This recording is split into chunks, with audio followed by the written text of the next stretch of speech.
हम बर्दाश्त नहीं करेंगे, हम बर्दाश्त नहीं करेंगे, हम उनको यहाँ पर एक बंदा बर्दाश्त नहीं करेंगे। आप लोग इस तरह थोड़ी खाली होता है। हुर्मते कुरान पर जान भी कुर्बान गए। आज हर इंसान की ज़बान पे ये नारा है, लेकिन इस नारे के अंदर इतना ज़्यादा असर नज़र नहीं आ रहा। अभी स्वीडन का मामला ख़त्म नहीं हुआ था तो कराची शहर के अंदर एक औरत ने कुरान करीम की तौहीन की। या आप देख रखे हैं कि लोग एहतजाज कर रखे हैं, तो आए दिन ये वाक़यात क्यों हो रखे हैं?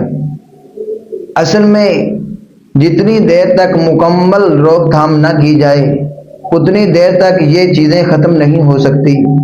हम सोचते हैं कि शायद इन लोगों ने कुरान करीम की तौहीन की है, बज़ाहिर ऐसा नहीं है। असल में इनके पीछे खुफिया ताकतें हैं। स्वीडन